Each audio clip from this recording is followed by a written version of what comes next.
Hello everyone. Now you will hear a brief retelling of the movie Thor, Love and Thunder. Enjoy the movie. Gorr and his daughter Love are lost in a desolate desert on a distant world. They have nowhere else to go because they are the last of their kind. Gorr begs his deity Rapu for assistance since starvation is bringing them close to death, but nothing occurs. After Love passes away in her father's arms, Gorr discovers she is buried, and he hears a murmuring voice asking for him. Gorr pursues the sound and eventually comes to a freshwater oasis, but not before tripping and cutting his hand on a sword. Then he spots some fruit and starts eating frantically until his deity Rapu, who is simply loitering, chastises him. Gorr informs him that while the country has been devastated, he still has faith in the promised everlasting recompense. Rapu, on the other hand, chuckles at him and claims that the underdogs have never won anything. Right now, he is rejoicing at the death of the most recent wielder of the Necrosword, a cursed sword with god-killing power. Rapu says he doesn't care about all of his followers' deaths since their pain serves his purpose and he will receive more in the future. When Gorr becomes enraged and rejects his deity, Rapu starts strangling him. Unexpectedly, the Necrosword rises into Gorr's grasp and demands that he slay every deity in order to grant him immense power. With a vow to destroy all the other gods as well, Gorr allows the curse to take control of his body and kills Rapu. Korg narrates the tale of Thor, the thunder god, to a gathering of extraterrestrials on the planet Indigar. He was brought up as a fighter from an early age and went on to become a renowned figure who saved many lives while falling in love repeatedly. Years ago, he broke up with Jane, a woman from Earth who was his real love. After that, Thor lost his home world of Asgard along with his whole family and his powerful weapon Mjolnir. He suffered from a severe case of depression and lost his godlike form, but he recovered and joined the Guardians of the Galaxy, a group of heroes that traveled the cosmos with him to embark on absurd adventures. He worked really hard to get back into shape, but his stunning figure was still masking a lot of agony.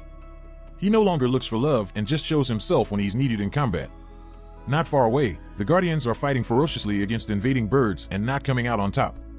When Thor does show up, the local monarch tells him that all was calm until their gods were killed. With Stormbreaker in hand, Thor charges into combat and dispatches adversaries with ease, hitting them or striking them with lightning. Thor just spreads his legs to block two attackers attacking him at the same moment, then jumps to make them crash. Thor ends the invasion by kicking a large car, then breaches the temple and climbs the tower to take out the enemy leader. This not only ends the invasion but also destroys the temple. Jane, who has only disclosed her stage 4 cancer diagnosis to 2 close friends, is receiving treatment in a hospital on Earth. Being a scientist, she has been conducting independent research, as has her professor buddy, but they haven't found anything that may be of use, and her prospects aren't good. Jane, desperate for a solution, begins to investigate Asgardian magic and discovers that Mjolnir may be able to assist. As for the Asgardian people, they have settled into their new home on Earth, with Valkyrie serving as queen. After Thor left, she took over, but while being expected to be a warrior, she detests her position since it involves a lot of politics and tedious meetings. Foreign visitors can take tours to New Asgard, which include a visit to the remnants of Thor's hammer Mjolnir, which is housed inside a unique exhibit. The pieces begin to light, and the sky abruptly grows dark as Jane walks to view it. Returning to Thor, the monarch rewards him for the assistance with 2 enormous screaming goats, which as the company departs cause complete mayhem inside their spacecraft. Subsequently, the team searches the system for distress signals and is taken aback by the sheer volume of signals pleading for assistance. As it turns out, Gorr has been taking the lives of gods on hundreds of worlds, earning him the moniker God Butcher. An Asgardian warrior named Lady Sif, who was formerly a member of Thor's squad, makes one of these distress calls. Thor chooses to leave the Guardians behind in order to return to his people out of a desperate attempt to save her. Thor uses Stormbreaker to transfer Gorr and the goats to Sif's position after the Guardians depart with the ship. They arrive at a cold place and discover the bones of a massive being who Thor refers to as the most pleasant god he has ever seen. Sif, who is nearby, is hurt and has lost an arm, but she is healthy enough to say that she followed Gorr to this location, fell into his trap, and only just managed to get out. Gorr wants to destroy every deity in the cosmos, and New Asgard is his next target. When Gorr gets to New Asgard on Earth, he controls the shadows and calls forth a horde of monsters with the Necrosword.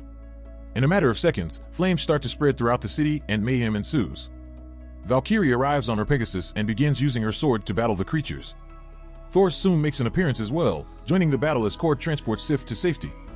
As he and Valkyrie are finishing off several creatures, all of a sudden, a lightning ball appears in the center of the battleground and shoots fast enough to strike the monsters as well.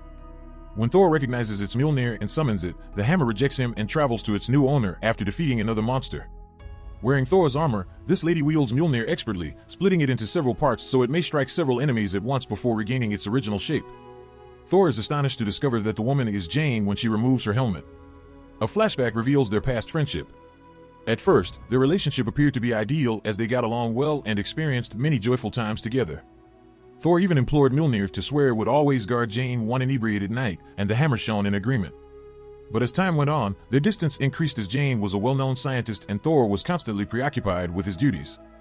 Jane eventually had enough of the barriers they were building between them and sent Thor a message to end their relationship. Jane wants to focus on taking out the monsters, while Thor wants to talk about the present.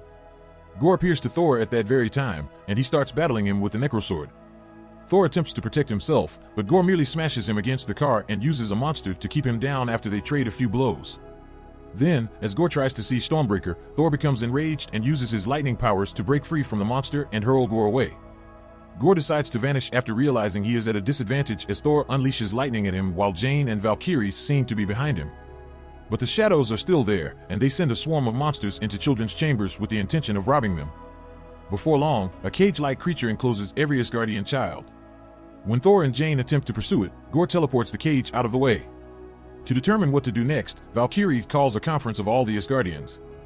When Thor attempts to summon Mjolnir again because he can't stop looking at it, Stormbreaker approaches him instead. When a fight breaks out among the residents, Thor steps forward and encourages them to stop bickering so he may try something. His abilities falter as he raises Stormbreaker, and he tears a hole in the ceiling before demolishing a statue outside. A fresh dispute breaks out as he enters the room again, only to be cut short by a floating head. This is Axel, one of the magical eye children that was abducted. With the use of this skill, he can project an image of Thor inside the cage so he may explore and figure out where they are. Thor returns and tells the others that the children are in the Shadow Realm, where Gorr will be the strongest when the illusion fades. They must gather reinforcements before they proceed there. The gang determines that they must proceed to Omnipotence City, the gathering place for all of Earth's gods. Since Stormbreaker isn't functioning properly, they plan to sail through the Axe's power using a ship drawn by goats. Jane walks to the restroom and discloses that her body displays her illness when she lets go of the metamorphosis, while Valkyrie receives a ship from an exhibition. She is so enraged by her image that she uses Mjolnir to demolish the sink since it reminds her of how her own mother passed away in a hospital as well. In the meantime, Axel makes an effort to reassure the other children about Thor so they won't be terrified. When Axel promises that Thor will help them, Gorr admits that's just what he wants. Gorr stops them to terrify them by killing a little creature. After arriving at Omnipotence City, the group dons disguises to fit in with the locals. Though there are many other wonderful gods present, Zeus, whom Thor refers to as his inspiration, is the one making a big splash. Zeus shows himself to be a jerk after performing some impressive feats with his thunderbolt. Rather than debating pressing issues, he prefers to organize wild parties and determine whose deity has received the most sacrifices from his subjects. The group starts debating how to move forward because it doesn't seem like they can trust him, but Zeus overhears them and summons Thor to the main platform. After telling everyone about Gorr and pleading for assistance, Zeus ties Thor up and takes off his clothes, showing no concern for the deaths of a few lesser gods. Zeus, who has now realized who he is, tells him that each god is responsible for protecting his own people. As a result, he has no desire to assist Thor in saving a group of Asgardians or give him his thunderbolt, which he then uses to do some more stunts. Zeus then reassures the throng that Gorr will never be able to reach eternity, a strong entity that resides at the universe's center and may grant a desire to anyone who calls for it. This suggests that Gorr would seek to grant his desire in order to eliminate every deity at once. Zeus commands his guards to hold Thor here since Omnipotence City is meant to be a hidden location, and now that he has arrived, Gorr could use him to get there. Thor breaks the shackles so they may be used as weapons while the rest of the party charges in to battle the guards. They combine their various combat techniques to battle well as a team, and the guards are quickly vanquished. Zeus unleashes his thunderbolt on Korg in a fit of rage, turning him into a pile of ruins. Then Zeus tries to hit Thor, but Thor dodges the thunderbolt and tosses it back, piercing Zeus in the chest in the process. Later, when Thor visits Korg, he finds that just his face is still alive. Valkyrie binds Korg's face to her hair to keep him safe as more guards approach. Korg whistles to call for the goats, who smash through the window and deliver the spacecraft. After Valkyrie takes Zeus' thunderbolt, the group manages to flee. Thor points out to Jane the space dolphins flying close to the ship as they make their way to the Shadow Realm. Taking advantage of their romantic moment, Thor tells her he still loves her and wants to reunite. Jane is forced to inform him about her disease, but Thor reassures her and says they will work through anything together before planting a kiss. Everything, even themselves, turns black and white when they eventually arrive in the Shadow Realm. The rainbow bridge of Stormbreaker vanishes, and the spacecraft merely thump lands on the destroyed planet. When they enter a neighboring vacant cage, Jane discovers some papers containing Gorr's intentions. As it happens, his goal in bringing Thor here was to take Stormbreaker and utilize its power to create a bridge that would lead to eternity. Stormbreaker is sent into space to keep it safe while Jane dashes to alert the others that it is a trap. Jane flings Mjolnir at Gorr as he appears, but Gorr avoids it and uses his mastery over the shadows to seize the heroes. When Thor declines his request to summon Stormbreaker, he causes the shadows to begin harming Jane and Valkyrie. Thor summons Stormbreaker out of desperation to aid them, and the tremendous strength causes the planet to tremble and releases them from the darkness. Next, a new battle breaks out as Gorr unleashes a swarm of shadow demons with the Necrosword. Thor's Stormbreaker clashes with Gorr's Necrosword while Jane and Valkyrie battle the creatures, and the goats have to remove Korg's face from the carnage. Following a few blows with Gorr, Valkyrie uses the Thunderbolt to combat him while Thor is sidetracked by a beast. Even if she hits him a couple of times, it is insufficient, and Gorr stabs her with her own sword. The shadows attempt to stop Thor as he rushes towards her, but he manages to break free and blasts lightning at Gorr, who is using the Necrosword to protect himself. After Jane rescues Valkyrie, she is taken to Thor, who opens the bridge with Stormbreaker. But as Thor and the others are being transported away, Gorr and his shadows seize the opportunity to seize the axe from Thor. After the gang lands on Earth, Jane lets go of Mjolnir, exposing how fragile her body is at the moment. When Thor and his comrades arrive at the hospital, the physician breaks the dreadful news to them: Jane is dying more quickly when Mjolnir is used. She is determined to fight on, but Thor persuades her to stay after admitting that he would want to spend more time with her. Valkyrie offers him the Thunderbolt on his way out, which Thor uses to travel to Eternity. In the meantime, Gorr has brought the children with him when he eventually made it to Eternity. As soon as he sets Stormbreaker down to begin unlocking the door, the entire area trembles and a large statue fragment falls. Thor gets there in time to catch it and toss it aside before it smashes the kids. Gorr uses the Necrosword to summon demons as soon as he sees him, so Thor collects the kids and instructs them to pick anything they can find to use as a weapon. He then distributes his strength to all the children using the Thunderbolt so they may assist him in fighting. The children engage in a bloody struggle with the monsters, using every ounce of might to demonstrate their status as Asgardians. While the kids occupy themselves with the falling monsters, Thor pursues Gorr and stays with him until Gorr takes the Thunderbolt and discards it. Mjolnir feels that Thor needs to keep battling hand to hand, and as a result, it manifests itself before Jane on Earth. Thor quickly loses control of Gorr and nearly stabs him. As a result, Thor has used his hands to halt Necrosword.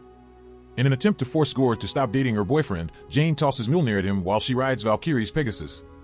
Now that he has the Thunderbolt back, Thor and Jane can battle Gorr together. But while Jane battles Gorr and the children carry on destroying the creatures, she realizes that the door is about to open, so she sends Thor to get Stormbreaker. Thor has to start using the Thunderbolt on the shadows since they are clinging to Stormbreaker rather strongly. Gorr initially appears to be in control of Jane, but she quickly leaps to attack with Mjolnir and opens some gaps in the Necrosword. In order to allow the children to all go home, Thor at that point manages to liberate Stormbreaker and tosses it at Axel. Subsequently, Thor employs the Thunderbolt as a pair of daggers, entangling the Necrosword in their path so Jane may ultimately smash it with Mjolnir. Gorr succeeds in catching the hilt and attempts to reassemble it, but Jane uses Mjolnir to grab the other bits and calls forth lightning, which causes all of the sword's parts to turn to ash. Gorr notices that the portal of eternity has been opened and crosses it, teleporting the three of them as Jane drops on her knees. Before Gorr can fulfill his request, Thor reminds Gorr he is seeking love rather than retribution or death as he glances at a dying Jane. Thor then stays at Jane's side to share her last moments with her. Gorr is reminded of his own daughter by this, but he doesn't want to wish for her because the rot of the Necrosword is taking his life. Gorr grants his desire, and love returns, bidding adieu to his father before passing away, fulfilling Thor and Jane's vow that he won't be alone. As Jane's corpse vanishes into shimmering dust, she also bids Thor farewell and gives him a kiss. Later on, Jane becomes a legend in New Asgard, where a monument is erected in her honor. As Sif assists in teaching the kids self-defense, Valkyrie resumes her role as queen. After regaining his body, Korg meets a mate from his species. In addition to enjoying routine family activities like breakfast, Thor is raising Gorr's daughter as his own and must teach her how to use her eternity powers. In order to battle together and aid those in need, they frequently embark on adventures with Love utilizing Stormbreaker and Thor using Mjolnir. They take up the name Love and Thunder as they journey across the cosmos together. Jane's spirit, meanwhile, makes its way to Asgardian paradise, Valhalla, where she is welcomed into the Hall of the Gods.